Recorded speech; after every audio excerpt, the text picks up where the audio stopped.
live in the dungeon. This is the Dream Warrior Review. I'm Kurt Thomas. I'm Miq Strawn.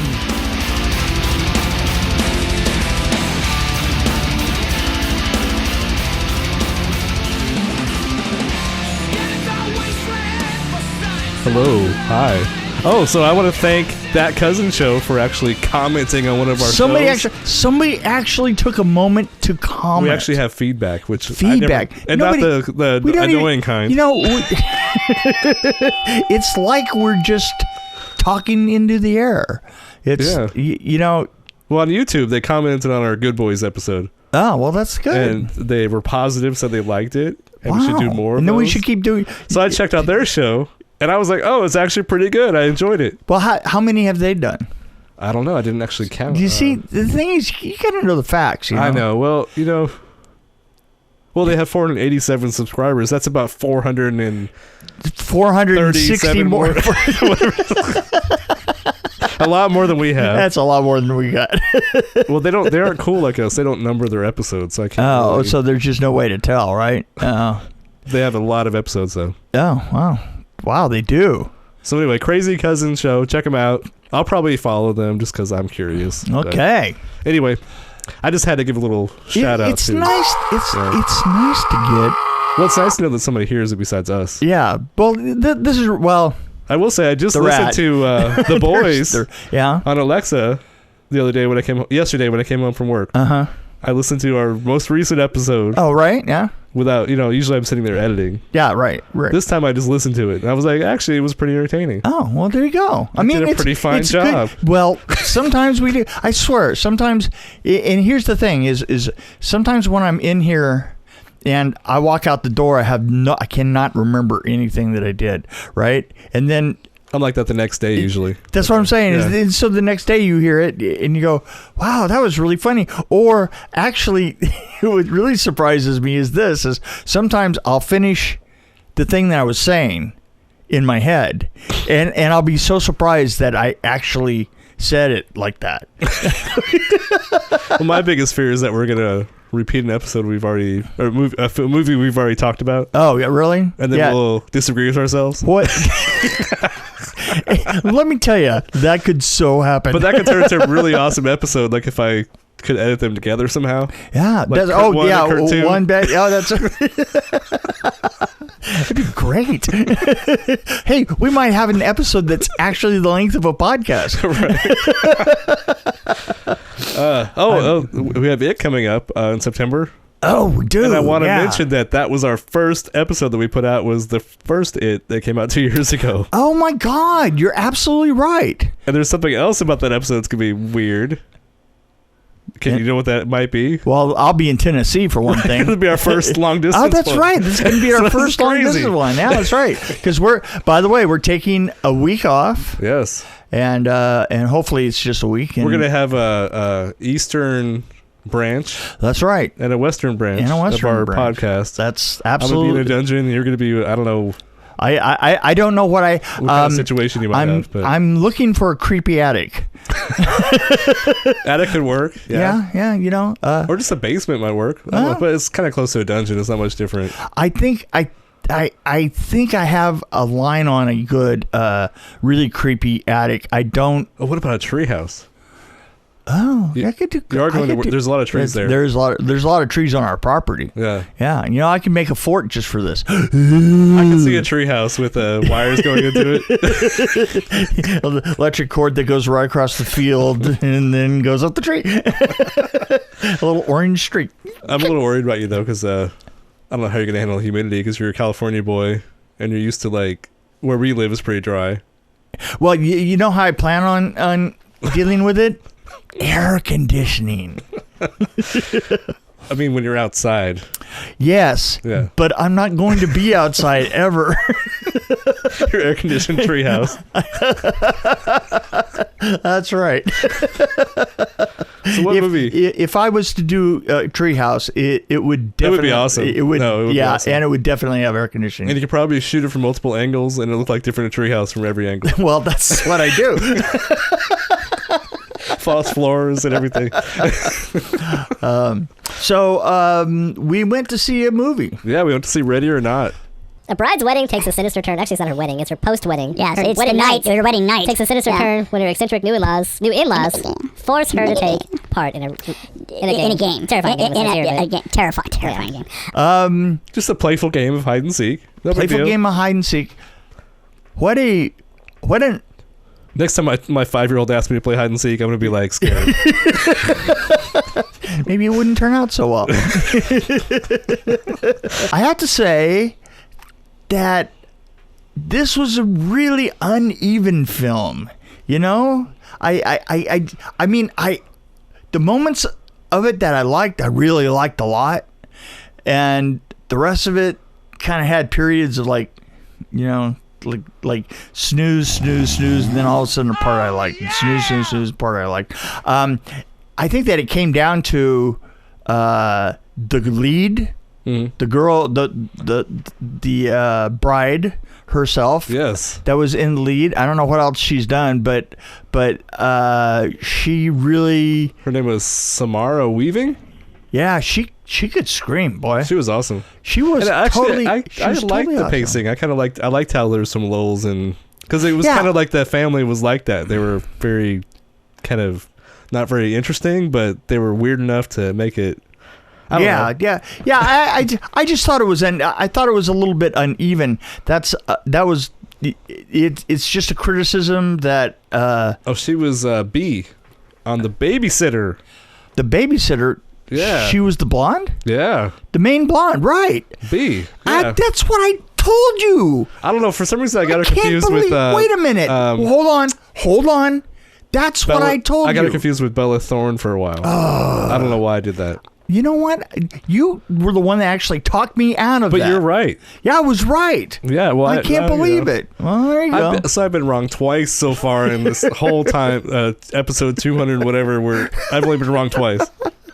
You know, I have to say, this film has a lot of blood. I mean, I can get away with saying that. Yeah. That there's a lot of blood, yeah.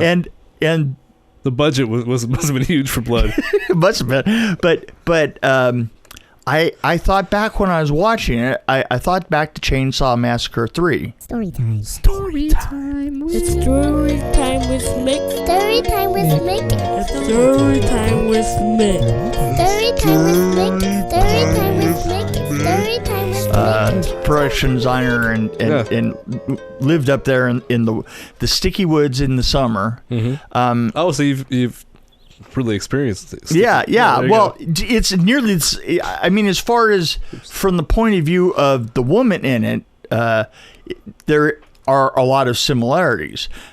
It's kind of her job to take out a lot of the family. Yeah. And the thing is I was talking to her Kate Hodge not long ago, and talking to her, and we talked to William Butler about this, is what it was like to drive, 30 minutes back into L.A.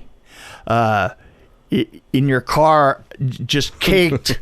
That complete caked with blood, especially Kate Hodge. Right. Kate Hodge was literally drenched in blood through the whole film, but just from head to toe, just Kate, and how sticky, and there was no way to wash them off before they left, like not even a hose or anything. The thing is this, and this is really true.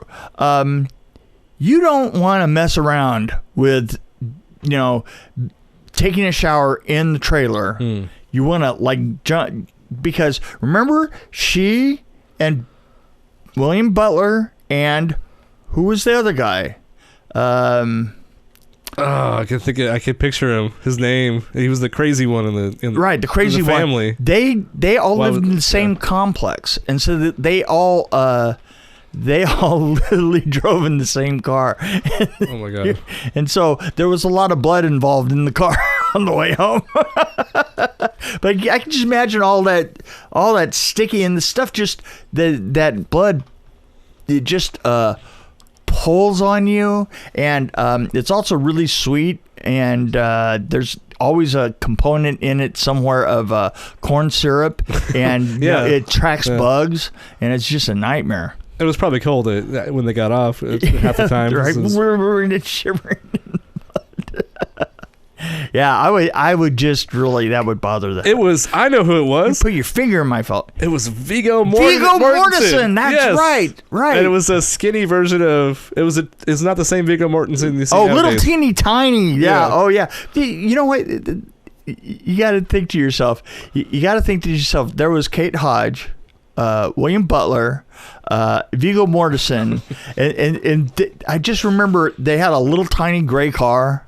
Right. You know, and you could see them leaving set. You know, just like Kate would just still, even her face would still be completely caked with crap. Bloody hell! And it's like you would wait. You know, I'm not kidding. If you got off at 6 in the morning, because we were shooting all night, right? So if you got off at 6 in the morning, and that was the time that they blew the signal for the last shot, and they signed you out, from that moment till when the complete place was empty except for like special effects people. As far as talent went, you know, all you could see was wisps of them that Right. You know, like little marks in the air where they had stood just a moment before. Oh, that's awesome. That's Kind of all. like the Avengers. Yeah, exactly. For his blood. That's right. Yeah, it's blood. You know, you see blood just like standing there by itself and just gently falls to the ground. Well, speaking of screamers, you talked about the girl in Ready or Not. Yeah. William Butler is a great screamer. Oh, well, yeah. Could you imagine the two of them together? Oh, God. Oh, God. The sex would be amazing. Oh, wait. We were talking about never mind. Well, yeah. Well, I guess either way. Well, yeah, because in whatever situation they're screaming. It could cover for a huge group of people. That's true. Without amplification. Wow. Ooh. So, yeah. That's I like the guy that played the dad in this one too, like, because he just got so pissed off all the time. Like, he was really frustrated. Right, just like seriously frustrated. I had to think to myself that Andie MacDowell is looking old. Yeah, but she had a pretty good character though. Yeah, I liked how she played that. Yeah, she did, you know. But yeah, she is looking a lot rougher than the last time I'd seen her. There was I don't even know when I saw her last, but yeah. Yeah, she was. You know, and here I haven't aged today. You know, I mean, you know, it just shocks the hell out of me. Yeah. You know, where are these people? Like, Viggo Mortensen doesn't look like Viggo Mortensen either. So there you go. Well, word on the street is that you've been buying breast milk from the local hospital and bathing in it. So maybe that's the trick. Well, I don't know how I know that. You know what? I know people who know people. It's just important to have a regimen. Right. I like how you don't deny it. No, well, listen. I have my beauty regimen. You have yours. Right. You know, I loved it when I was younger. I just got out of bed and woo, I was off. Right. Yeah. You know. Nowadays, that's actually why I've been cutting my hair short. 50 minutes. Not that I like having my hair short.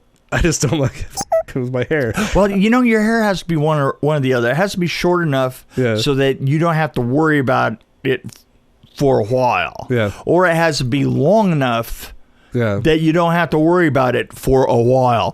Right. I just got tired of tripping on it all the time when it was long. Yeah, exactly. Yeah. I do miss being able to tuck it between my butt cheeks and so I can run faster. Okay, don't ever say that again. Oh, okay, sorry. That's please. Yeah. Please.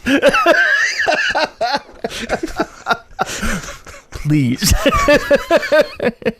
I think we talked about that earlier. I'm very good at painting pictures. Yes. Like when I'm telling stories. Would you please stop doing that?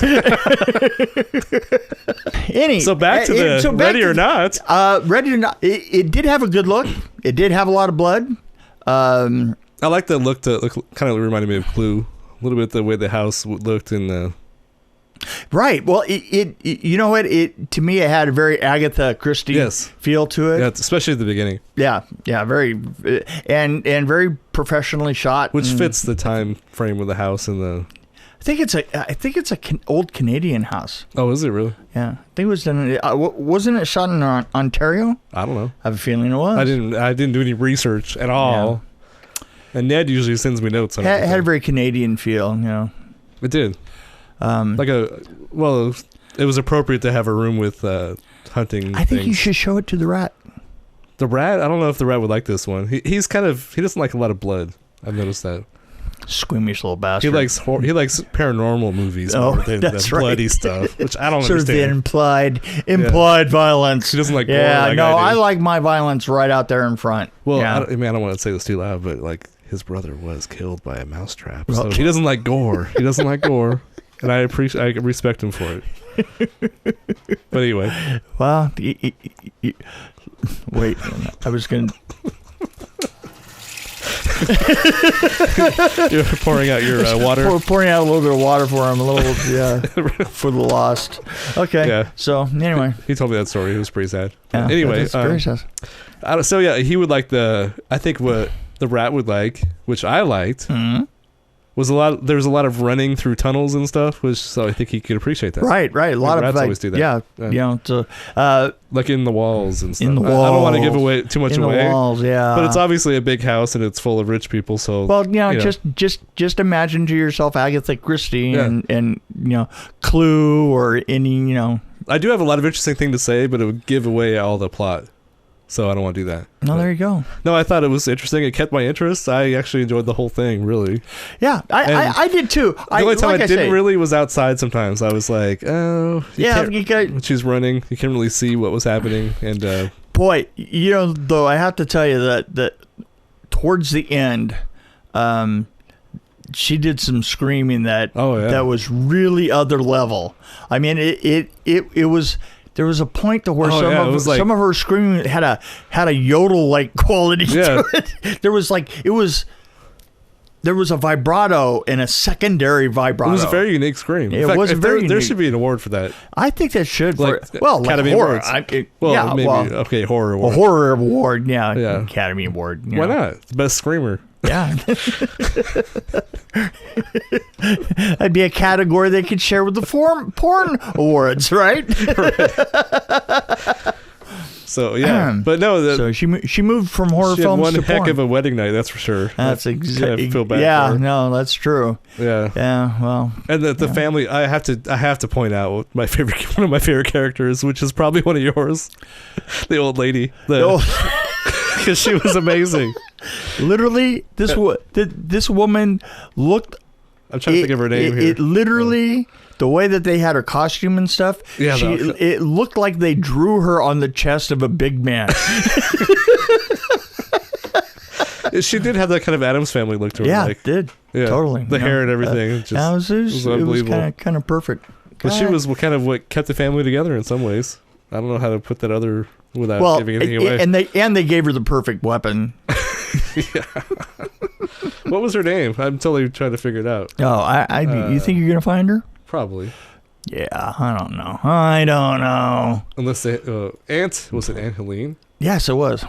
So Nikki Guadagni, I don't know how to pronounce it. Guadagni? But Guadagni. She was in Lars and the Real Girl. Oh, yeah, she was Lars and the Real Girl. One of the townspeople in Lars and the Real Girl. I haven't seen that one for a while, but yeah, it's a long time. But yeah, she's mostly doing TV stuff. Looks like. Yeah, well, there you go. But there you go. So, how did you feel? How did you feel about this film? I think I was pleasantly surprised because I saw the trailer and I liked it, so I was a little worried that I wouldn't like this. Because maybe they showed everything in the trailer. But there's a lot of stuff that I didn't see, especially toward the end. Yes. Yeah. No. And with the things happening to the people. This is very true because we've been seeing some trailers lately that were literally the whole film. Yeah. But this had some of the most spectacular things in it that they saved for right, the movie, which is what you should do. Which is what you should do. But some of them were surprising to me. Yeah, we've been actually talking quite a bit on the way back and forth from the films lately. We've been talking about trailers and how, especially for comedies. Oh yeah. How you're put. They should do 30-second trailers. Why do we have to do 2-minute trailers? Well, yeah, but even then, you could even do a 2-minute trailer if you knew how to do a trailer. I mean, if you didn't have to explain, it's not a sum up of the whole freaking film, people. No. You're just trying. What you're trying to do is you're trying to create a feeling. You're trying to design a moment. Or just show a scene. Right. I actually remember the trailer to Porky's was actually pretty decent. Yeah, looking down through the hole. Through the hole. Yeah.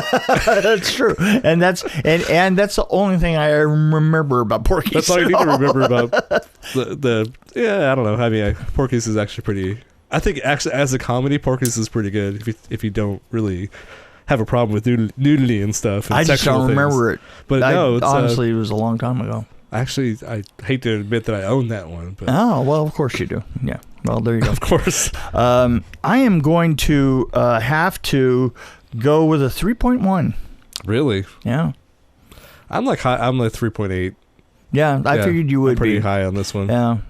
I mean, there wasn't much gore. Actually, what I liked about some of the things, like there's one scene where somebody does something to somebody, and it's totally off camera. Right. But it's still awesome. It's pretty cool. A lot of stuff was off camera. Yeah. Or didn't really show the thing happening to the person. The sound design on that particular scene was pretty good. And then there's the dumb guy that the dumb brother. I guess he was he had married into the family. Right. He was kind of a dummy. So I kind of like that they at least tried to work in some dumbass in there, and it was kind of stereotypical family members. Like you had the brother that was kind of the oddball, the black sheep of the family. Oh, absolutely. And one was good, one was bad, and then I love the fact that he was trying to find out how a particular thing worked. Yeah. Well, I was talking about his brother, one of the main characters' brother. Right. He was the black sheep, kind of the bad guy of the family. Right. And then he was supposed to be the good boy. But I had some questions on like how the good boy got into the situation, but that's all I'm going to say. Oh yeah, well yeah, it kind of turned out the way I thought it was going to. It was kind of predictable, but I still enjoyed it, and I think it's because of the main character. I followed her. I'm totally saying I loved her so much in the babysitter film. Yeah, and you find yourself rooting for her the whole time. Right. That's how it should be. Absolutely. Yeah. In fact, we had a comedy recently where I had a lot of trouble. Yeah. Rooting for who they wanted me to. Yes. Yeah. Just going. I think I did the same thing on that. Yeah. one. Yeah. We were like, to the villain. Yeah. I was like, God, halfway please, through, you go, yeah. He needs to die. Yes. Yeah. It's the biggest time. Absolutely. I can see that. Man. Okay. I think we've said enough. I think we've said. If I say any more, I think that we've said more than enough. Probably. Never let it be said.